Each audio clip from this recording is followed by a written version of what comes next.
His name's Kicker, and he's our fourth kicker. So once he can make him through, we'll give him a name. But no, his name is Gara Cismesia. He's just come out of the IFL, was first team All-IFL. So we got the best game-ready guy we could, and hopefully it'll be our fourth time will be a charm, Ed. How do you spell that last name? I don't know yet. His name's Kicker, K-I-C-K-E-R.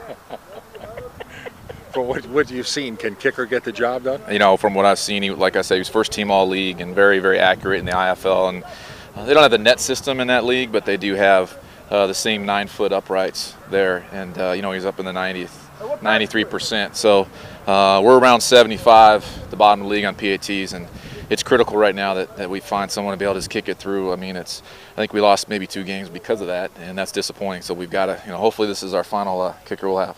Is this a guy that you've been keeping your eye on? Yeah, you know, he's been kicking the IFL. I've been watching a list of guys. And like I said, we got the best one out of their league. And I think right now it's the best you can get. So we'll see if it works out. Have you ever wondered where you might be if all of that stuff would, you know? Well, shoulda, woulda, coulda. You know, I think there's a lot of plays during games that you can make to overcome that. We've overcome them the last 2 weeks through our kicking woes and still been able to win. Last 3 weeks, 3 out of the 4 weeks. And so, you know, you can look back on a lot of plays, and those are certainly some of them. After the loss to Spokane, that was a tough one. To come back and do what this team has done, yeah. How proud does that make you? I'm proud of our players because they've been able to respond from the adversity. And, you know, I've been doing this thing a long time. I've been on a lot of teams where we've had to face a lot of adversity, and you have to have a short memory. You know, we really do. We've talked a lot about that as a team, and they've done a good job of not only overcoming that adversity, but the union situation that has been going on.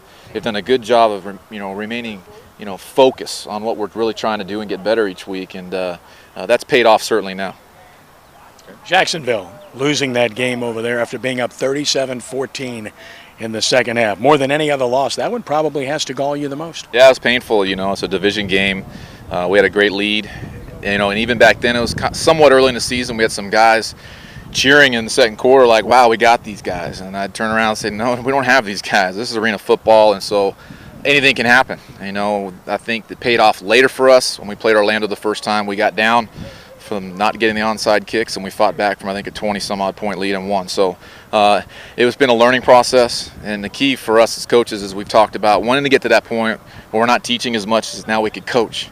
And we're doing more coaching now, and that's paying dividends now. Hopefully we can continue along that path. No substitute for experience, and I've got to believe that was a learning experience and maybe the jumping off point for this team maturing, because they picked it up since then and haven't given one away. Yeah, I think, you know, everything they've been through, I think they've learned from, and we've made those corrections and not got too down and try not to get too high. You know, and right now we've got to continue to get better, Ken. We've got to continue to get better and figure out a way to continue along this process, because we control our own destiny. That's what you want at this time of year. They switched quarterbacks in the second half against you, and that guy's taken over and done a good job for them, so that was his launching pad, and they've played well since. Bernard Morris played well. You know, he's a veteran guy. He's played in this league for a long time, and he knows that offense. He's been with Jacksonville before when they won a championship 2 years ago, and when he was the backup. So, and he's really capable of winning with his feet. He's very mobile. So we've got to account for that.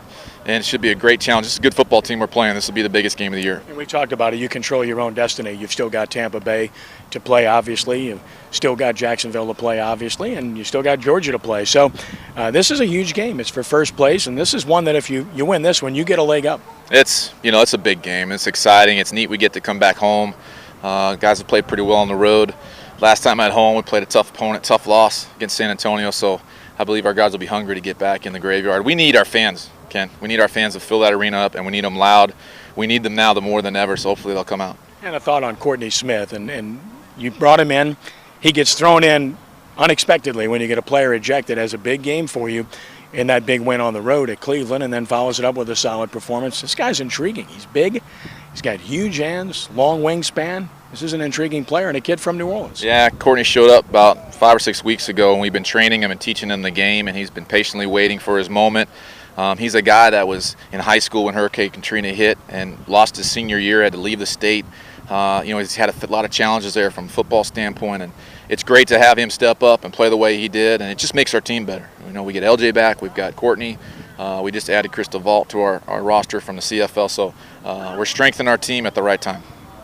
Coach, what about the whole playoff thing. Do you encourage talk about that? I know some coaches avoid that. You know, how do you handle that discussion with your club? We've got it up on in our meeting room. We got all the what's going on with playoffs and how it's all breaking down. It's very much topic conversation because I think our players need to understand, especially young players. They don't know the system.